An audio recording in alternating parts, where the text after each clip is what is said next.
आज या ठिकाणी आमरण उपोषण चालू आहे. तर या ठिकाणी तुमचं मुद्दा काय असणार आहे या ठिकाणी? या ठिकाणी लोहार समाज संघटनेच्या वतीने दादासाहेब कळसाई ते आज 4 दिवस झाले उपोषणाला बसलेले आहेत. तरीही प्रशासनानं दखल घेतली नाही. आमचे असे 9 मुद्दे आहेत की गरीब या लोहार समाजाच्या गरीब जनतेला काहीतरी शिक्षणासाठी आणि प्रत्येक गावामध्ये 2 गुंठ जागा भेटावी, शिक्षणासाठी कर्ज भेटावं, वसतिगृह मोफत पुण्यामध्ये भेटावं आणि आज 4 दिवस झाले दादा कळसाईत हे या ग्रामपंचायत समोर उपोषणाला बसलेले आहेत. त्यांची आज 4थ्या दिवशी तब्येत जरा खालावलेली आहे. त्यांनी प्रशासनानं याची दखल घ्यावी आणि त्यांनी अगोदरच मंत्री महोदयांना आणि SP साहेबांना टेंभुर्णीच्या पोलीस स्टेशनला सगळ्यांना निवेदन दिलेलं होतं. तरीही त्यांनी प्रशासनाने नोंद घेतली नाही. त्यामुळे माझं एवढंच म्हणणं आहे की प्रशासनाने लवकरात लवकर नोंद घ्यावी. जर माझ्या मिस्टरांना काही कमी जास्त झालं तर प्रशासन जबाबदार राहील. तालुक्याच्या आमदार खासदारांनी जर दखल घेतली नाही तर इथून पुढे तीव्र आंदोलन करण्यात येईल याची प्रशासनाने नोंद घ्यावी. आपली भूमिका काय असणार आहे इथून पुढची? आपण आज 4थ्या दिवस उलटला. आपण मंत्री महोदयांना, देवेंद्र फडणवीस साहेबांना, उपमुख्यमंत्री अजितदादा फडणवीस साहेब सगळ्यांना पत्र दिलेले होते. तरीसुद्धा आज 4था दिवस आहे, प्रशासनाने काही दखल घेतलेली नाही. आज सदाभाऊ खोत यांनी सदाभाऊ यांचं अभिनंदन करावं वाटतं की सदाभावांना कालच कळालं होतं की टाकळीमध्ये आमरण उपोषण चालू आहे.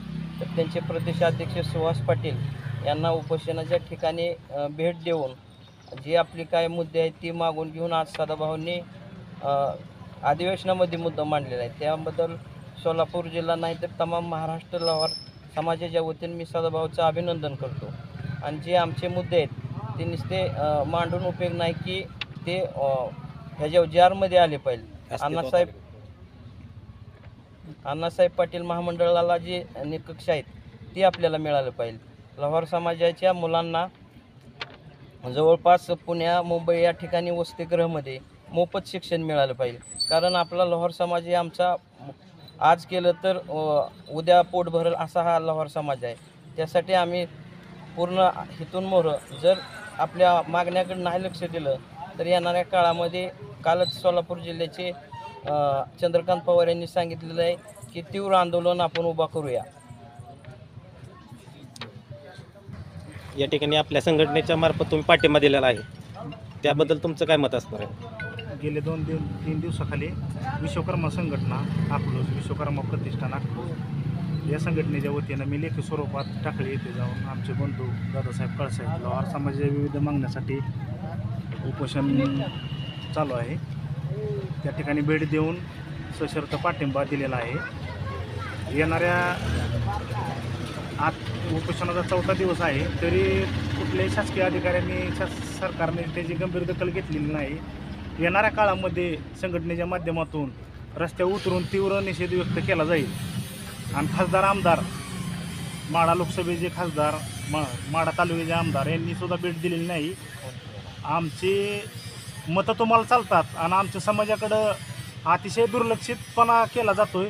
याची गंभीर दखल आम्ही येणाऱ्या काळामध्ये सर्व लोहार समाज घेणार आहे. आणि रस्त्यावर उतरून सर्व प्रतिनिधींचा, तालुक्याच्या तालुक्याच्या प्रतिनिधी असो, माढा लोकसभेचा प्रतिनिधी असो, जिल्ह्याचे पालकमंत्री असो, याचा जाहीर निषेध करणार आहे. आणि संघटनेच्या माध्यमातून रस्त्यावर उतरून येणाऱ्या काळामध्ये तीव्र आंदोलन छेडण्यात येईल. शासनाने लवकरात लवकर, आणि दादासाहेब कळसाई यांची तब्येत 4था दिवस असल्यामुळं खालावत चाललेली आहे, लवकरात लवकर त्यांनी दखल घ्यावी ही तुमच्या माध्यमातून मी शासनाला आणि लोकप्रतिनिधींना विनंती करत आहे. धन्यवाद.